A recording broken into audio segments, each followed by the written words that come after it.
And welcome to Desk of Lady Ada. Hey everybody, good evening. We have some more Desk of Lady Ada tonight. We're on a roll, two nights in a row. Today we actually have some fun, pretty videos. Not so much technical stuff. Well, it's technical, but it's like we're not going to go through a bunch of code or electronics necessarily. We're just going to look at things really close, like really close. So especially if you're, on Facebook watching this or YouTube Live. What are the streaming things we're streaming? We are streaming on Periscope, Instagram Live. But they can't see they can't see what's going on the computer, stuff like that. All right, well, you'll just have to pretend. And also Twitch, YouTube. Okay.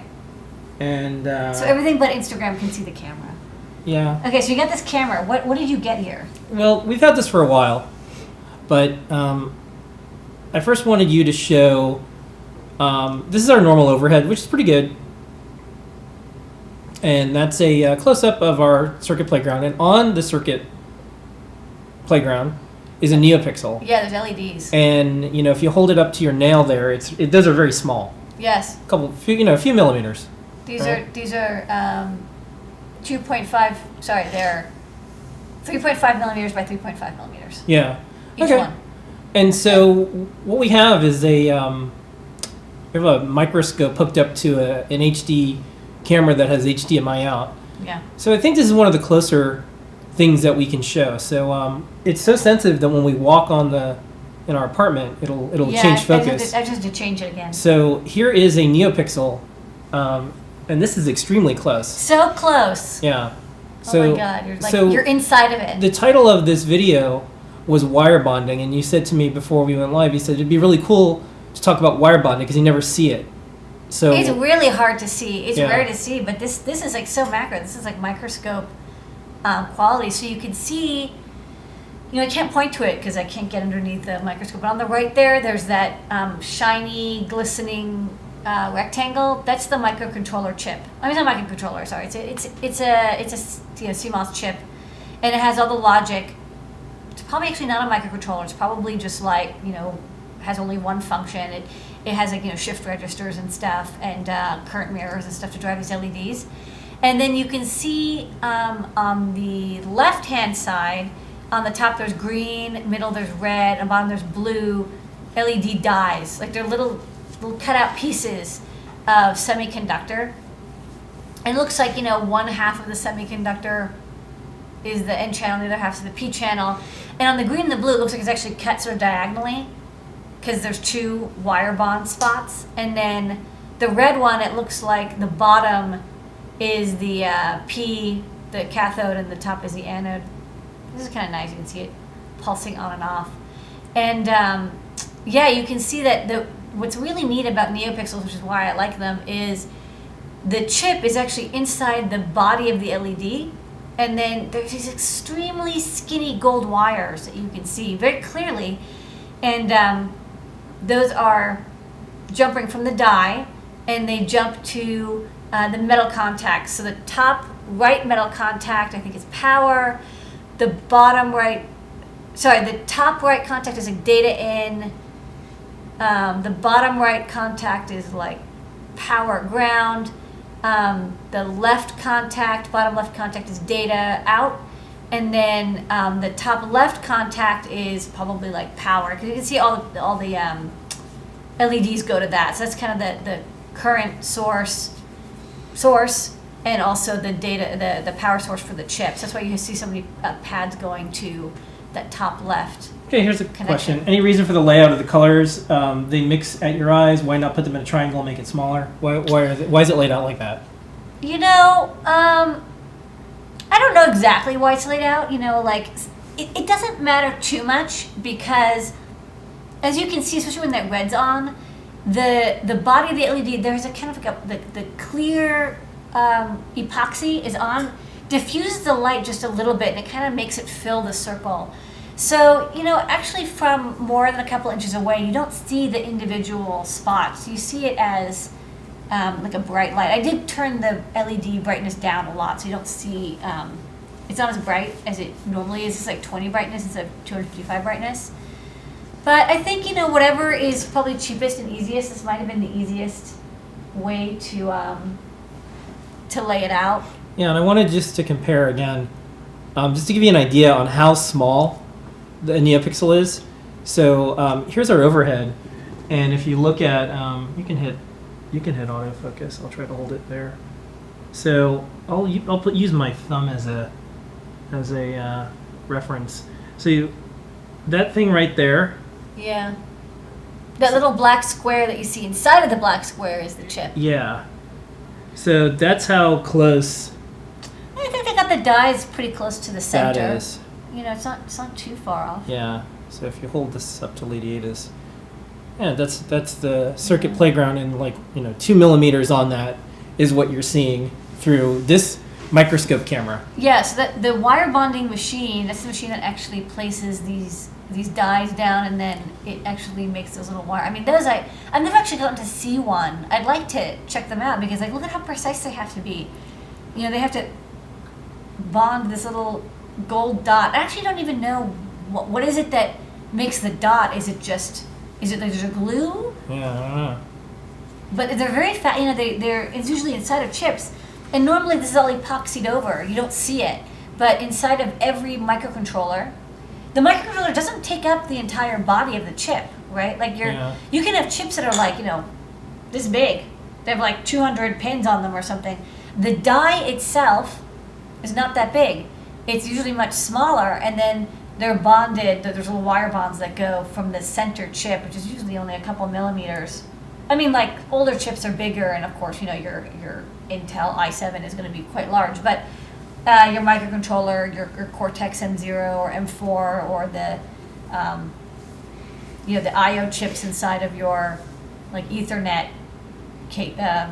card or whatever. They're not gonna. They're usually they're just the die is very small, but they have to get the pins all out, and so that's why you get a big epoxy package. But then there's these long wires that have to go from the inside of the pin to the inside of the chip out to the pins, and it's not a cost thing. I mean, the wires are very thin, but I think that those wires have to carry current.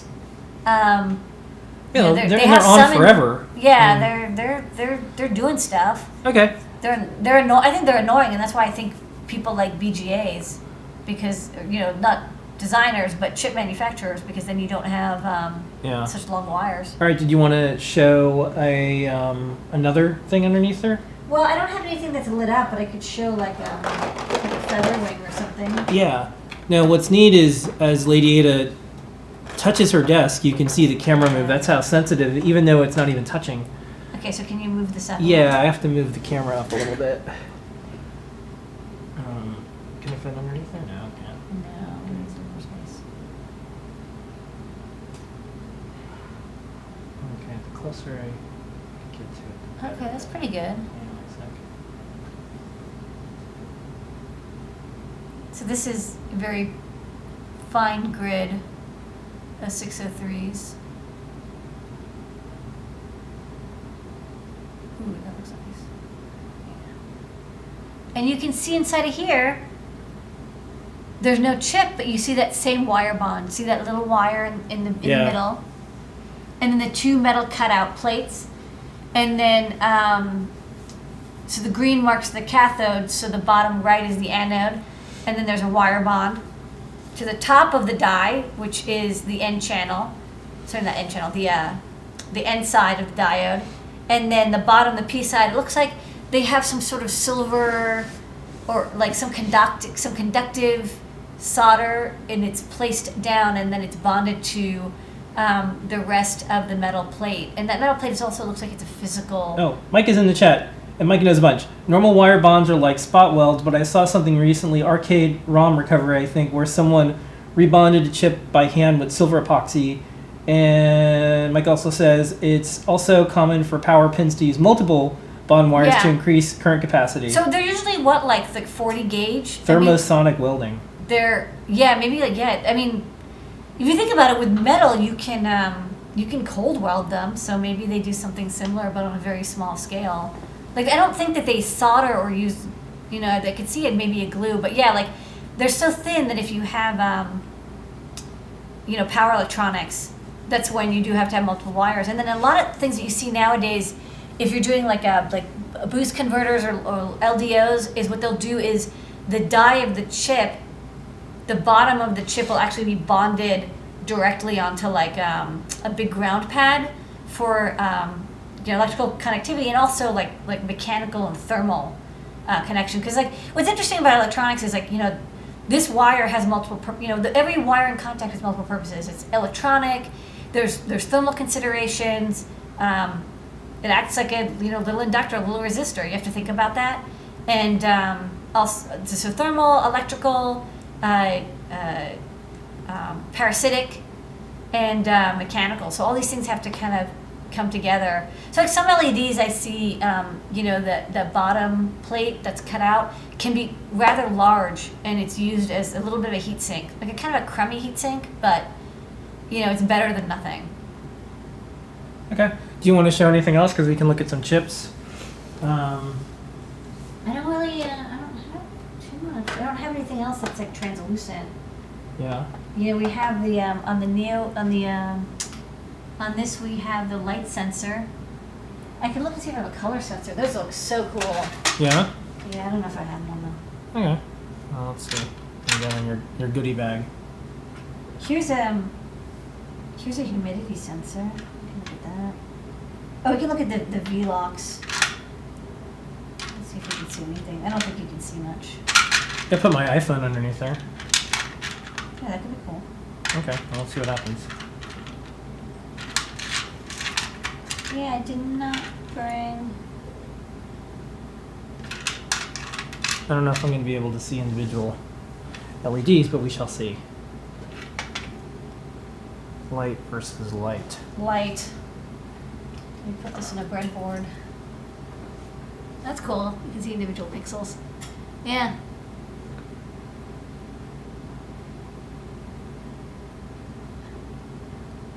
Yeah. See the data. Yeah, see how you can see especially on the top left near the E, where it's dimmer, you see the little red stripe, little green stripe, and then the blue stripes you see on other pixels maybe, but mostly you have yellow and green there. Neat. Yeah. Yeah, little individual pixels. Okay. I keep touching with my foot. Okay. Do you want to put a light sensor underneath there? Well, I have this this weird color sensor thing, but you have to really raise it up. Okay. So if that's cool. I Okay. have that. And I have Here, this can you slide it under? Yeah, and I have this laser we can also look at. Okay, I'm going to go down. Okay, hold on. Wait. A little bit. Okay. Just like 2 to 3 millimeters.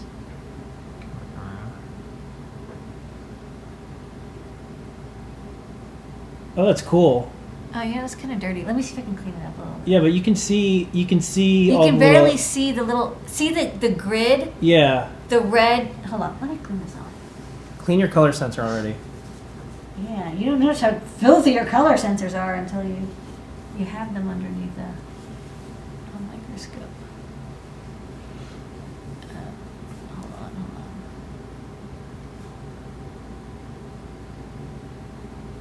This is not. This is harder than it looks. Okay.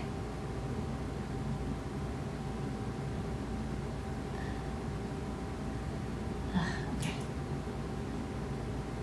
I wanted to get both eyes in there, but then I wanted to. Okay, then can you focus a little bit to see if we can get inside that lens?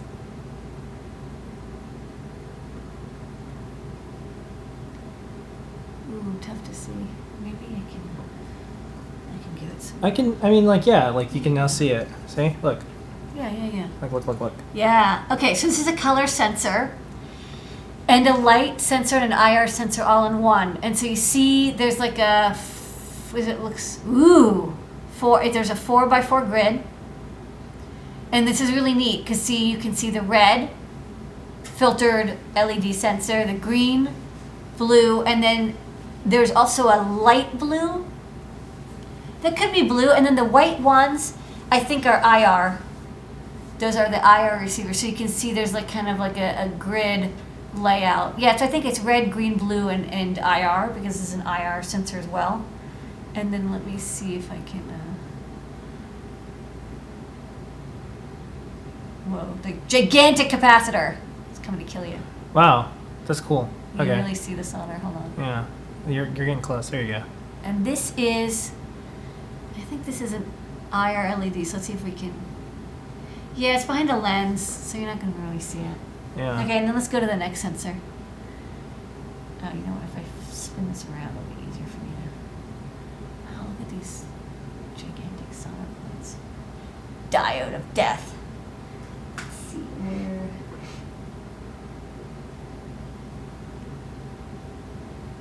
No, you can't really see it. So this is the laser. This is a laser sensor. You can't really see too much. And then there's also the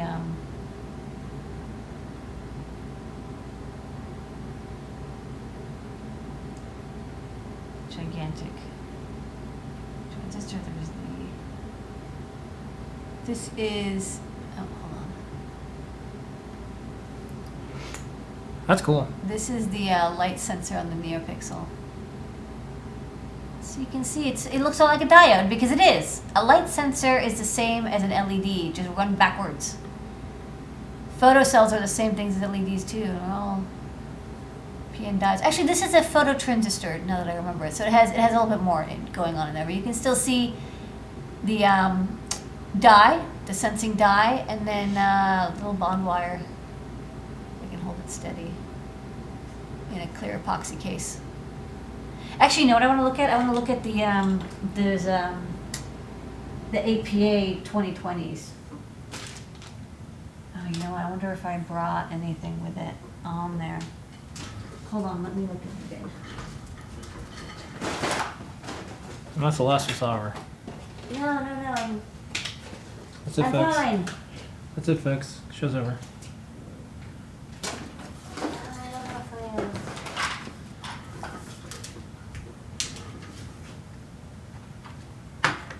I'm gonna go back to neopixel. I don't know if I brought it.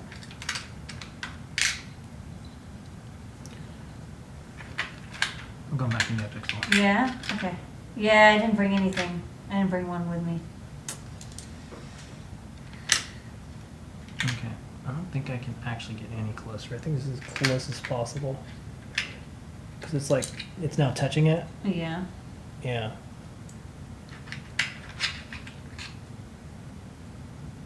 I have this RF module. Could look kind of cool.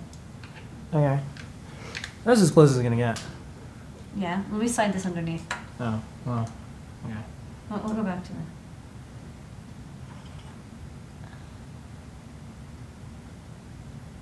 How much room do I have? Still okay? Yeah, I think so. Alright, moving around. Yeah. What do you want to show? Well, you know, it's just cool looking. What, It's like a little city. oh, Oh, 201s.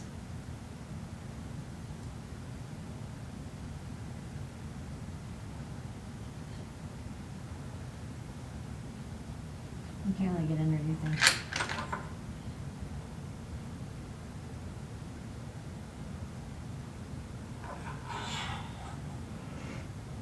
I don't know, it's just cool looking.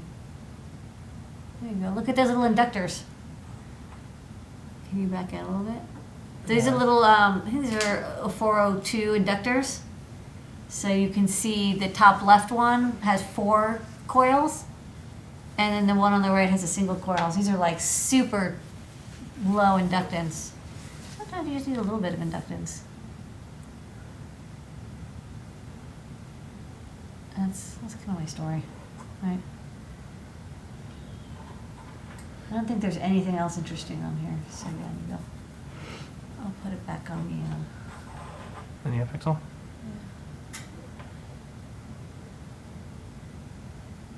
There you go. You can do it. It's not on the neopixel. I know. I keep. Not on the shifting. neopixel. Okay. I'll just hold it. I think the pulse in your finger is going to move it. That's cool. Oh, wait. Oh, if you go This is so close. This is hard because it's not. Yeah, I know. I can smash the camera down on it. No, there you That'll go. help. There you go. Okay. It's not. It's like up isn't up, so it's confusing. It's like angled.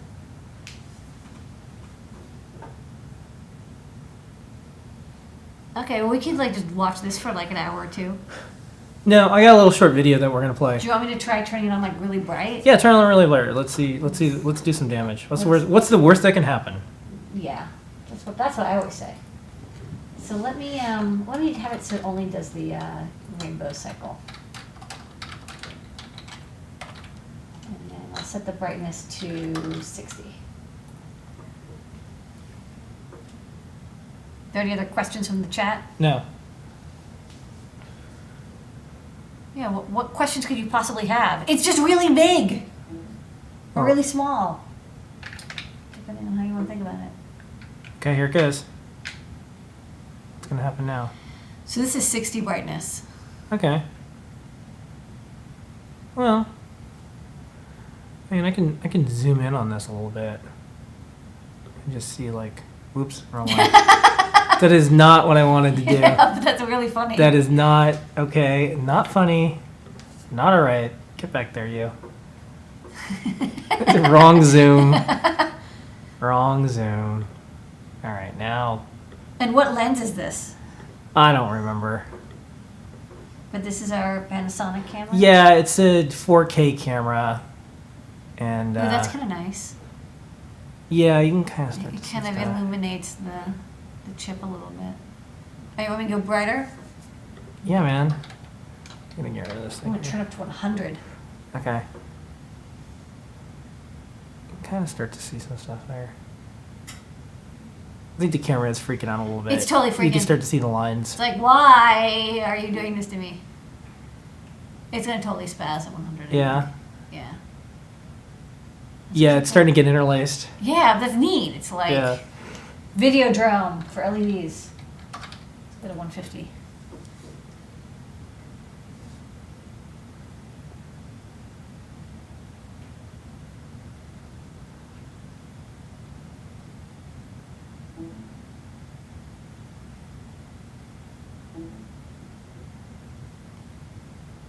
Is that maximum brightness? No. Oh, go maximum. Go max. Yeah, go max, and then I'll play a drone video. Oh, Then we're yeah. out. Yeah. Okay. All right. Captain, I can't make it any brighter. Let's give it a second to upload. I actually like the interlace effect. Yeah, it's cool. Okay, is this max bright? Yeah. Okay. Oh, nothing blew up. No, it's not like it's not like that bright. Yeah. I mean, it's like maybe like 6,000 millicandelas. I also only have one LED on at once, right? Yeah. Okay. This is cool. We'll find other neat stuff to put underneath the microscope. Alright, that's it. That's Tesla data. All right. Buy some stuff from the Different store. Otherwise, we can't do this anymore. You gotta spend all that cash on lenses and Yeah. chips. Okay. Okay. Alright, bye. All right. Good night. Here's a 3-minute video of a tour through our factory that we just did like a couple hours ago with a camera on a drone. I don't think anyone else is doing anything like this, by the way. No, I don't think so either. Okay. Later. Laters.